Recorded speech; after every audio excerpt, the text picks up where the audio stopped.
আসসালামু আলাইকুম। আমন্ত্রণ জানাচ্ছি জাগো স্পোর্টসে। আপনাদের সাথে আছি আমি মমতাজ শাহিন রুম্পা। শুরুতে জানিয়ে দিব আপডেটগুলো।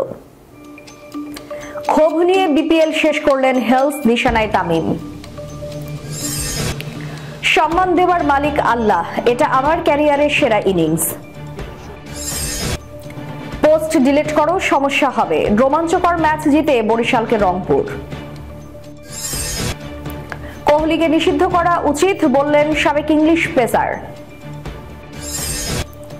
বদলে গেল পাকিস্তান, দক্ষিণ আফ্রিকা, নিউজিল্যান্ড ত্রিদেশীয় সিরিজের ভেন্যু। দর্শক শুনছিলেন শিরোনাম, এবারে থাকছে বিস্তারিত সংবাদ। শ্বাসরুদ্ধকর ম্যাচে একেবারে শেষ বলে রংপুর রাইডার্সের কাছে হেরেছে বিপিএল এর ডিফেন্ডিং চ্যাম্পিয়ন ফরচুন বরিশাল। এরপরে বরিশাল অধিনায়ক তামিম ইকবাল মেজাজ হারিয়ে তর্কে জড়ান প্রতিপক্ষ রংপুরের ক্রিকেটারের সঙ্গে। ওই সময় তাৎক্ষণিকভাবে সাবেক এই বাংলাদেশি অধিনায়ক কার সঙ্গে বিবাদে জড়িয়েছেন সেটি জানা যায়নি। পরে ইংল্যান্ডের তারকা ব্যাটার অ্যালেক্স হেলসের সুবাদে সেটি খোলাসা হয়েছে। এবারে বিপিএল এ রংপুরের হয়ে নিজের শেষ ম্যাচ খেলে ফেলেছেন এই হার্ড হিটার ব্যাটার।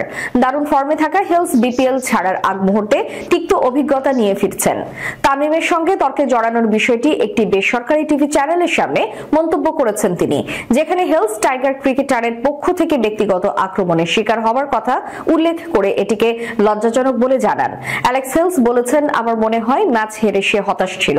সে আমার কাছে এসে বলল, আমি কিছু বললে সেটি যেন সামনাসামনি বলি, অথচ আমি তাকে কিছুই বলিনি।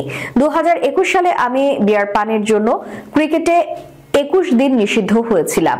সেই প্রসঙ্গ নিয়েও সে কথা বলেছে। আমাকে ব্যক্তিগতভাবে আক্রমণ করা হয়েছে, যা খুবই লজ্জার ব্যাপার। এর আগে ম্যাচ পরবর্তী সংবাদ সম্মেলনে বরিশালের ব্যাটিং কোচ এবং তামিমের ভাই নাফিস ইকবালের সামনে ওই ইস্যু নিয়ে জানতে চাওয়া হয়। এই সময় নাফিস বলেন, নিশ্চয়ই কিছু একটা বলা হয়েছিল, যে কারণে সে রিয়্যাক্ট করেছে। তেমন গুরুতর কিছু না। ম্যাচ হারলে একদম ইমোশন থাকে। ম্যাচটিতে শেষ ওভার জয়ের জন্য রংপুরের দরকার ছিল 26 রান। সে অবস্থায় মোটামুটি জয় হয়তো ধরে নিয়েছিল বিপিএল এর ডিফেন্ডিং চ্যাম্পিয়ন বরিশাল। তবে কাইল মায়ার্সের করা ওভারটিতে অধিনায়ক নুরুল হাসান সোহান 30 রান তোলেন, 3টি করে 4 ছক্কায়। তাতে জয়োৎসবে মাতে রংপুর। এরপরে মাঠ ছাড়ার সময় বিজয়ী দলের ওপেনার হেলসের সঙ্গে তর্কে জড়ান তামিম। পরে তামিমকে বরিশালের টিম ডিরেক্টর এবং হেলসকে সেখান থেকে সরিয়ে নেন শেখ মেহেদী। বিপিএল এ আজ দিনের প্রথম ম্যাচে মাঠে নেমেছিল রংপুর রাইডার্স। রংপুরের বিপক্ষে আগে ব্যাট করতে নেমে বড় সংগ্রহ পেয়েছিল ফরচুন বরিশাল। রংপুরকে 198 রানে লক্ষ্য দিয়েছিল তামিম ইকবালের দল। বড় লক্ষ্য তারা করতে নেমে দুর্দান্ত খেলেছে রংপুর। শেষ ওভারের জয়ের জন্য রংপুরের দরকার ছিল 26 রান।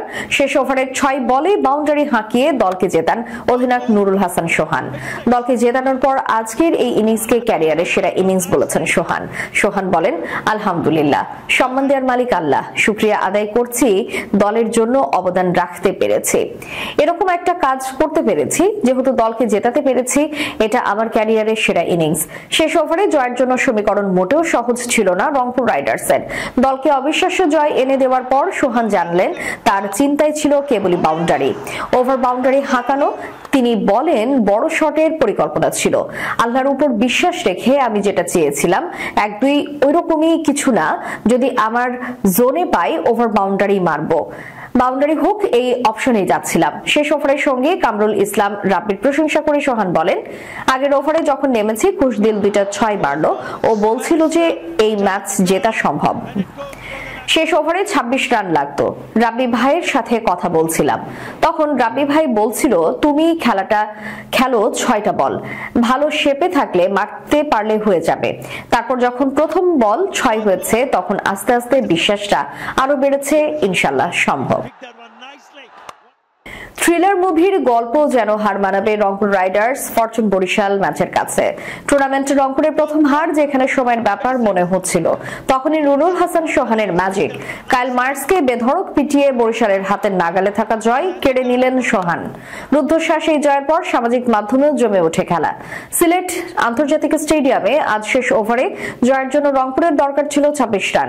মার্সকে রংপুর অধিনায়ক সোহান প্রথম বলে মারলেন ছক্কা, পরের 2 বলে 4, শেষ 3 বলে 12 রানের সমীকরণ যখন রংপুরের, বরিশাল তখন নিজেদের ভেরিফাইড ফেসবুক পেজে পোস্ট দেয়, মনুরা রেডি তো?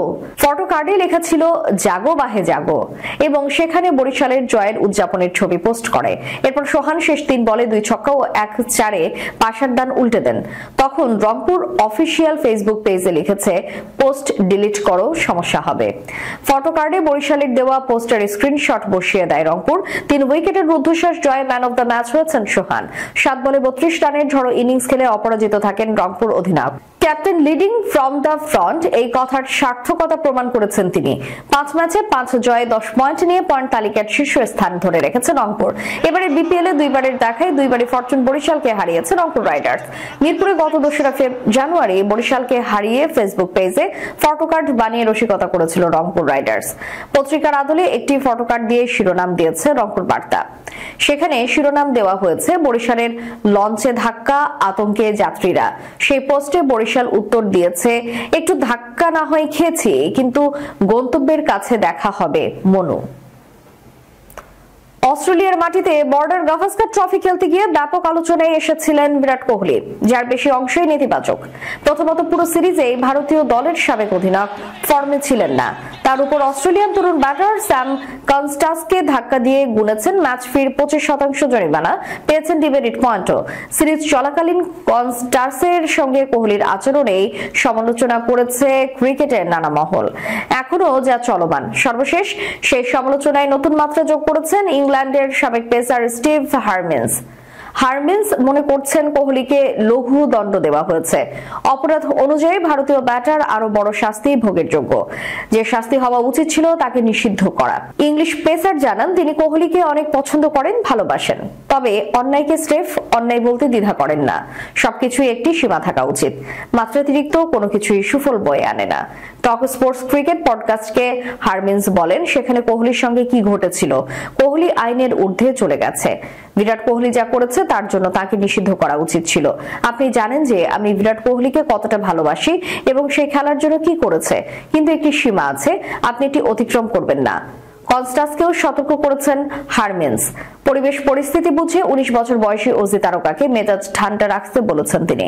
পরামর্শ দিয়েছেন প্রতিপক্ষ দলের ক্রিকেটার যেন উত্তেজিত না করেন। যদি সেটা করেন, পরিস্থিতি উত্তেজনাময় হলে অপ্রত্যাশিত যে কোনো কিছুই ঘটে যেতে পারে।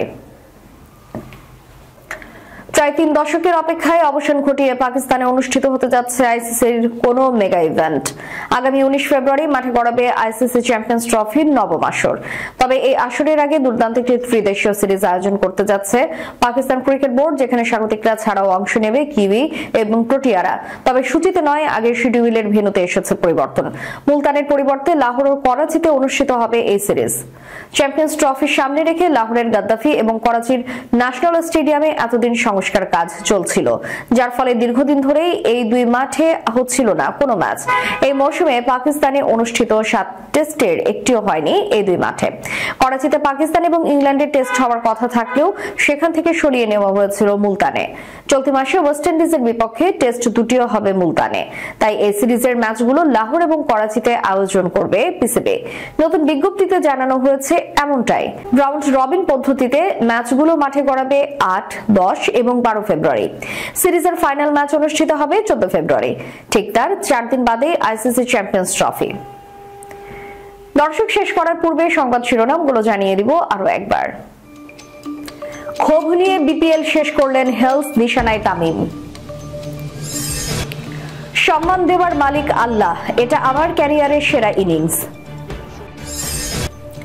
পোস্ট ডিলিট করো, সমস্যা হবে। রোমাঞ্চকর ম্যাচ জিতে বরিশালকে রংপুর।